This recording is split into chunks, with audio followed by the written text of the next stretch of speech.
बहू के सवाल। प्रतिभा को बचपन से ही सवाल जवाब का बहुत शौक होता है, जिसके चलते मम्मी पापा उसे किताबें ला कर देते हैं। लेकिन वो उनकी जगह गूगल की मदद लेकर अपने पास अतरंगी सवालों का पिटारा भरे रखती है, जिनसे वो लोगों को अपने आगे बेवकूफ दिखाने के लिए हर बात पर सबसे अतरंगी सवाल पूछती रहती है। ओ बहू, कहाँ है? जरा जल्दी इधर आ। क्या हुआ मम्मी जी? ऐसा कौन सा आसमान सिर पर आ गिरा जो इतनी हबड़ तबड़ में बुलाया? अरे आसमान का तो पता नहीं, पर इसकी छत जरूर गिरेगी। कितनी बार बोला है कि इसे रिपेयर करा लो। मम्मी जी, ऐसी क्या चीज है जो आपसे कभी सवाल तो नहीं पूछती, पर फिर भी आपको हमेशा उसका जवाब देना पड़ता है? हे भगवान, यहाँ घर गिरने को आया और इसे केबीसी खेलना है। अरे तू अपने सवालों का टोकरा अपने पास ही रख, मेरा बेटा करा देगा। वो आलसी, उनके भरोसे रही तो छत पक्का गिरेगी। इससे अच्छा है कि जल्द जवाब ही दे दो। प्रतिभा की बात सुन सास असमंजस में वहीं बैठ जाती है, जिसे देख प्रतिभा मुस्कुराते हुए वहां से चली जाती है। और मती मारी गई थी जो इस सवालों की दुकान को घर ले आई।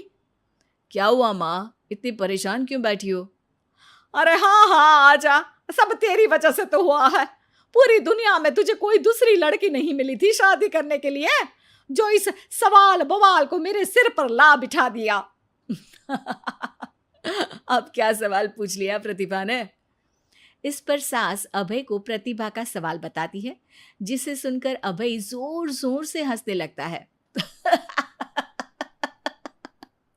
अरे माँ, प्रतिभा के पास जाओ और बोलो उसका जवाब है मोबाइल फोन, जो हमसे कोई सवाल नहीं पूछता, लेकिन हमें हमेशा उसके बजने पर जवाब देना ही पड़ता है।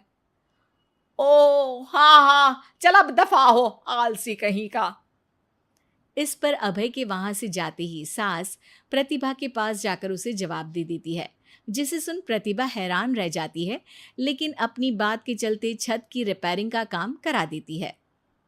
मेरे सवाल का जवाब इतनी जल्दी देना मम्मी जी के बस की तो बात है नहीं। कोई मुझे इतनी जल्दी हरा दे ये कभी नहीं हुआ, और ना ही मैं होने दूंगी। अब देखो। इसके बाद तो जैसे बात प्रतिभा के अभिमान की हो जाती है, जिसमें वो सास से बदला लेने का मौका ढूंढने में जुट जाती है। एक दिन, आज ना हमें पड़ोस वाले शर्मा जी के घर डिनर पर जाना है, तो अपने सवालों को घर पर ही छोड़कर जाना, समझी? सास की बात का कोई जवाब दिए बिना प्रतिभा वहां से चली जाती है, और रात को शर्मा जी के घर पहुंचते ही उनके बच्चे के साथ खेल खेलने के बहाने अपने सवालों की गाड़ी शुरू कर देती है। पापा, आंटी बहुत सवाल करती है, मुझे उनके साथ नहीं खेलना। अरे ना ना बच्चा, आंटी आपकी नॉलेज के लिए ही तो पूछ रही होंगी ना। अच्छा तो बताओ, एक लड़की 50 फुट की सीढ़ी से गिरी, फिर भी उसे चोट नहीं लगी, क्यों? बच्चे की बात सुनकर शर्मा जी सिर खुजाते बैठ जाते हैं। अब अरे बच्चा, जाओ खिलौने से खेलो, जाओ जाओ। क्यों शर्मा जी, जवाब नहीं पता तो बच्चे को भेज रहे हैं? अरे आप सब भी क्या सवाल जवाब में लग गए, डिनर करते हैं ना। अब तो जवाब सुनकर ही खाना खाऊंगी। क्योंकि वो लड़की आखिरी सीढ़ी से गिरी थी, इसलिए चोट नहीं लगी। मिल गया जवाब, अब कोई बदतमीजी या सवाल नहीं। अच्छा, तो आज तक मम्मी जी को भी सारे जवाब आप ही बताते थे? क्यों, तुम्हारे अहंकार को ठेस पहुंची कि कोई तुमसे तेज कैसे हो सकता है? ओहो, इतना कॉन्फिडेंस! तो बताओ, एक साल में कितने सेकंड्स होते हैं? 12। 2 जनवरी, 2 फरवरी एंड कंटिन्यूड। ज्यादा तेज हो। अच्छा, ऐसी क्या चीज है जिसे तुम छुए बिना पकड़ सकते हो? बात। 2 माँ और 2 बेटी पिज्जा खाने गई। सबने एक एक स्लाइस खाया, फिर भी सिर्फ 3 स्लाइस ही खा पाए। कैसे? क्योंकि उनमें एक ग्रैंड मदर है, फिर उनकी बेटी यानी कि मदर, और फिर उनकी बेटी। हो गई 2 माँ और 2 बेटी। मिल गए 3 स्लाइड का हिसाब। अरे कभी तो अपनी गूगल की दुनिया से बाहर निकलो। अपने आप को अगर इतना ही तेज समझती हो तो अब तुम मेरे सवालों का जवाब दो। कौन सा फूल सबसे अच्छा है? किसका दूध दुनिया में सबसे ज्यादा अच्छा है? कौन सी मिठास सबसे अच्छी है? अभय के सवाल सुन प्रतिभा असमंजस में पड़ चुपचाप बैठ जाती है, जिसे देख सब हैरान रह जाते हैं।